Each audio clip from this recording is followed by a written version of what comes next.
Programme radio के सितारे के साथ हम मौजूद हैं। हमारे साथ हानिया और कमर मौजूद हैं और बड़ी इंटरेस्टिंग बातें हो रही हैं। अब हम ज़माने की बात नहीं करेंगे, हम करंट दौर की बात करते हैं, क्योंकि यूजुअली ऐसा आप लोगों को लग रहा होगा कि पता नहीं हम कौन से ज़माने के लोग हैं और रिफॉर्म होकर यहाँ पर बैठे हैं, तो वो ज़रा मौजू जो है वो दूसरी जानिब चला जाएगा। बहरहाल रेडियो ब्रॉडकास्टिंग की अगर आप बात करते हैं तो जो उसका चार्म है, जो उसकी अट्रैक्शन है, जो उसकी क्यूरियोसिटी है, वो सच में ऐसी ही है कि वो ज़माने वाली बात लगती है। लाइक अगर आप अपने पेरेंट्स की बात करें, अगर आप अपने गार्जियन फादर की बात करते हैं, तो जब आप उनके साथ भी बैठ के गुफ्तगू करते हैं तो वो उसी रेडियो मीडियम की बात करेंगे जो रेडियो सेट रखे जाते थे। और रेडियो सेट में वो जो रेडियो का प्रोग्राम ट्रेंड होता था, जो रेडियो पाकिस्तान जो हाईलाइट हुआ, वो बेसिकली उसी रेडियो सेट से आए। तो लेकिन चूंकि जिद्दत आ चुकी है, चीज़ें रिफॉर्म हो चुकी हैं, टेक्नोलॉजी बड़ी वास्ट हो चुकी है, तो हमें दौर के साथ साथ चेंज होना पड़ता है। सबसे अच्छी बात यह है कि जिद्दत वाले दौर में भी टैलेंट आ रहा है सामने, और उस टैलेंट को प्रमोट करने पे जो फ्रीक्वेंसी मॉड्यूलेशंस अपना बड़ा अहम रोल प्ले कर रही हैं। अच्छा, अगर आप लोग रेडियो का शोबा नो डाउट बहुत ज़्यादा इंपॉर्टेंट है, जो उसको जस्टिफाई कर सकते हैं, लेकिन अगर रेडियो आपकी ज़िंदगी में नहीं होता तो आप कहाँ होते? मैं तो my self I am a banker. सही। तो रेडियो सिर्फ एक हॉबी है, शौक है, बोलने का शौक है। लेकिन फिर बहुत से लोग मुझे ये भी बोलते हैं कि वैसे तो तुम नहीं बात करते हो। तो मैंने कहा बस माइक खुलने की देर है और उसके बाद फिर बटन ऑन करने की। एग्जैक्टली। तो मीन्स आप अपने बैंक के लिए तो बड़ा कीमती एसेट होंगे ना, मार्केटिंग के पॉइंट ऑफ व्यू से बोलना शुरू होते होंगे तो फिर तो कायल करके ही छोड़ते होंगे। लोगों से बात करना, अपनी चीजें मनवाना तो बहुत आसान हो जाता है इस तरह से, और हानिया आप?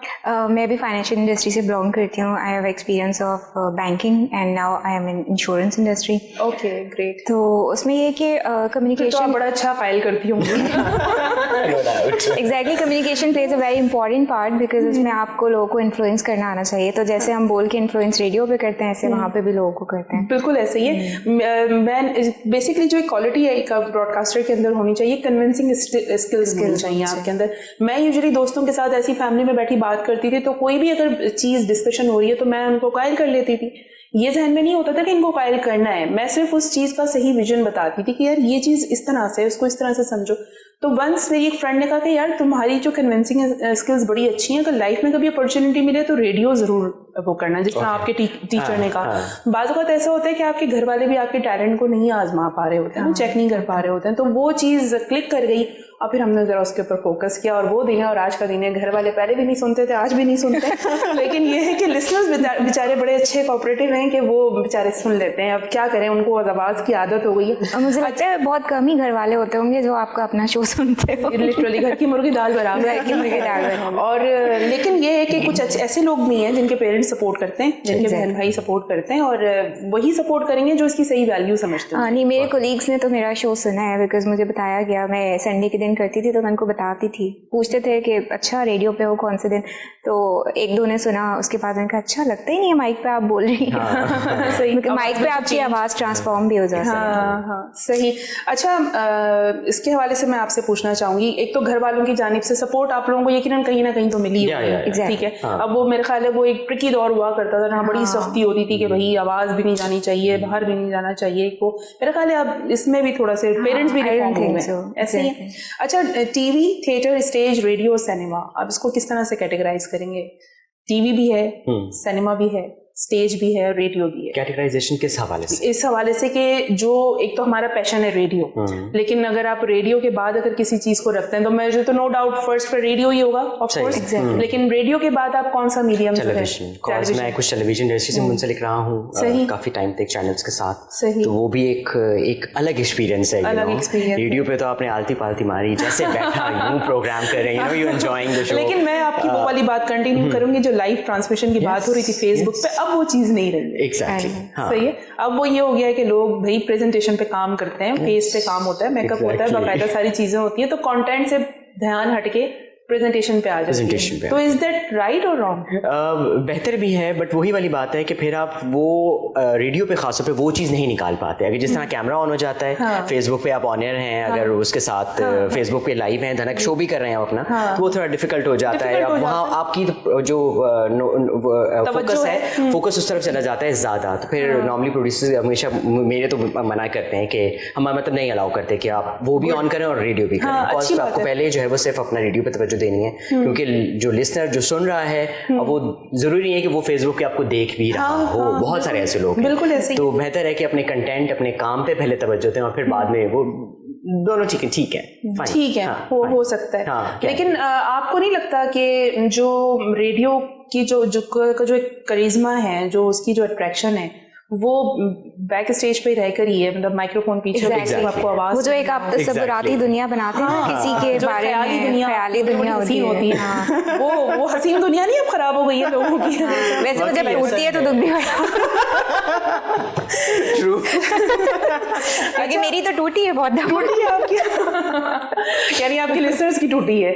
नहीं मेरी टूटी है, क्योंकि मैं खुद जब रेडियो सुनती थी तो उसके बाद जब देखा तो ये वो वाला सीन है। सही। इसका मतलब है कि कंटेंट पे ध्यान रखना चाहिए, आवाज पे इतना फोकस नहीं करना चाहिए।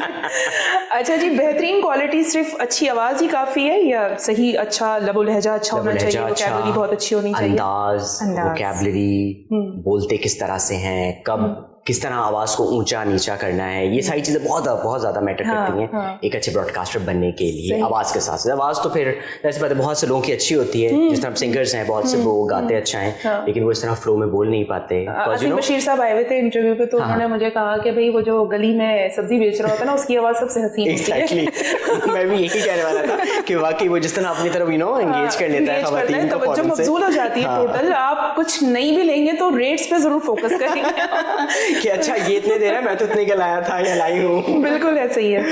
तो लेकिन जो आवाज का एक ज़ेरो बम होता है ना, उसकी बात अलग होती है।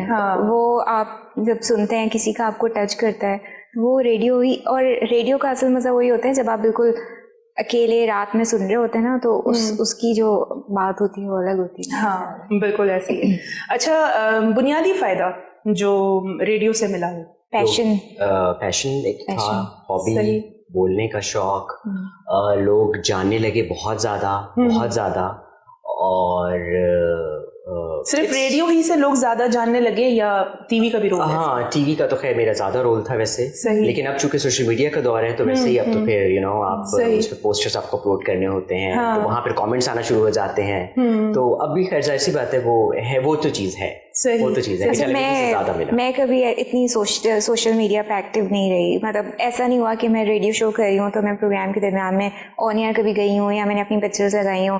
I am not into social media. नहीं, ये ट्रेंड भी अभी कोई पिछले 1.5-2 सालों के अंदर जरा तो मैं कभी भी नहीं रही। उसके अलावा मैं कभी भी टीवी में भी नहीं रही। I mean I have been given offers and all, लेकिन कभी मुझे ऐसा हुआ नहीं कि मैं टीवी भी ज्वाइन करूँ या कर लूँ।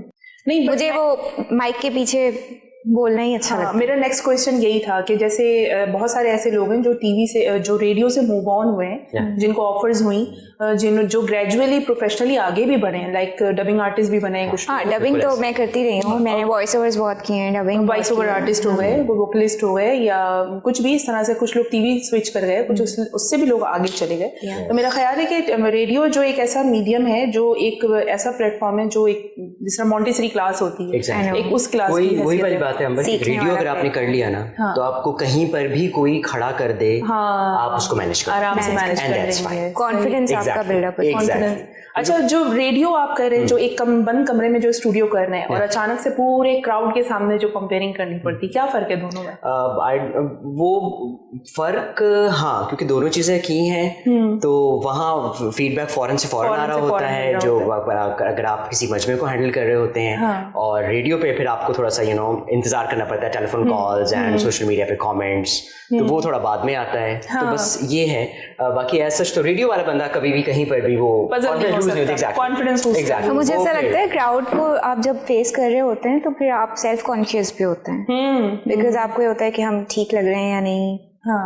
तो सेल्फ कॉन्शियस वाली वो रेडियो पे नहीं। हम फीमेल की क्वालिटी होती है कि हमारा अच्छा दिखना बहुत ज्यादा, मेकअप तो खराब नहीं हुआ, लाइनर्स ऑन बहुत ज्यादा। अच्छा, मेरिट, पर्ची सिस्टम और टैलेंट, क्या समझते हैं आप? रेडियो में बहुत सारे लोग ऐसे हैं जो ट्रूली मेरिट रखते हैं, टैलेंट भी रखते हैं और राइट भी रखते हैं, लेकिन बट उनको किसी और की पर्ची सिस्टम की वजह से उनको आगे बढ़ने, लेकिन पर्ची वाला सिलसिला जो है वो कभी चलता नहीं है बहुत ज्यादा तादेर, मतलब अगर, लेकिन जो टैलेंट है वो फिर आपको कहीं ना कहीं नजर आता रहेगा, सुनाई देता रहेगा, इस तरह। तो ये बेसिक डिफरेंस है। But for the time being पर्ची सिस्टम की वजह से मेरिट सर्वाइव नहीं कर जाता, कर रहे हैं, सैक्रिफाइस करना पड़ता है। एग्जैक्टली। चैनल इस बात को ओन करता है, आइडेंटिफाइड करता है इस इशू को कि मेरिट जो है वो बेचारा नहीं, I think merit speaks itself, because जब हम रेडियो भी कर रहे थे, मैं जब रेडियो करी थी तो मुझे पता नहीं कहाँ से कौन से प्रोडक्शन हाउस से कॉल्स आती थी कि आप डबिंग में इंटरेस्टेड हैं, आप वॉइस ओवर कर लें। मैंने मतलब कभी खुद अप्लाई भी नहीं किया, तो मेरिट स्पीक्स इटसेल्फ। सही। लेकिन अगर आप पर्ची पे आते हैं तो आप कितना अर्सा सर्वाइव कर सकेंगे if you don't have a merit?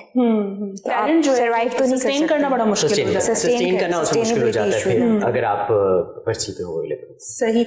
अच्छा, आज के दौर में जो वैसे तो लोग फेसबुक पे भी लाइव रेडियो कर रहे हैं और डिफरेंट चैनल वाले इसको प्रमोट भी कर रहे होते हैं, लेकिन आप क्या समझते हैं कि उन सब चीज़ों के बावजूद भी रेडियो की मकबूलियत में कमी आई है? कह सकते हैं आप उसको, कह सकते हैं और कह नहीं भी सकते। सही। बिकॉज अगर मैं अपने आप को देखूं कि मैंने बीच में ब्रेक लिया, टेलीविजन किया, टेलीविजन पे वापस अब रेडियो पे हूँ लगातार, मतलब मेरा कंटिन्यू शो है अभी रेडियो पे ऑन एयर, तो लोग वैसे ही सुनते हैं।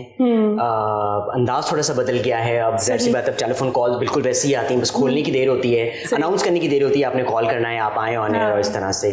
तो आई डोंट थिंक सो कि रेडियो की जो वो मकबूलियत है वो हम कह दें कि वो कम हो गई है, क्योंकि वो टेलीफोन नंबर जब खुलना है ना तो बस फिर वो आपको मतलब यू नो कि कहना होता है कि बस ये लास्ट लकी कॉलर थे हमारे, और बस फिर भी बज रहा होता है कि शायद आप उठा लें मेरी कॉल, ये फेसबुक पे लिखा आता है। सही। इस तरह। अच्छा, मैं ये समझती हूँ कि जो आपका लिसनर बन चुका है ना, जो आपकी लिसनरशिप बन चुकी है, मेरा ख्याल है वो आपको थ्रू आउट पुश कर रहे होते हैं, ठीक है, वो आपको फॉलो कर रहे होते हैं। हाँ। मैंने बीच में गैप लिया था, फिर उसके बाद मैंने दोबारा ज्वाइन किया FM 101, तो मेरे कितने लिसनर्स थे जो पहले कभी सुनते रहे होंगे, उन्होंने मुझे रिकॉल किया कि हम आपको पहले भी वहाँ सुनते थे, उस चैनल पे सुनते थे, फिर हम आपको यहाँ सुनते हैं। तो I felt happy, like okay इतने पुराने पुराने ज़माने नहीं पुराने ज़माने की बात नहीं होगी। अच्छा, ये एक एसेट होता है, एक ब्रॉडकास्टर का ये एसेट है। अगर आपको एक सिंगल खुशी भी होती है, अचीवमेंट भी है ना ये आपकी, कि आप जो कुछ कर रहे हैं आपको रिवॉर्ड मिल गया।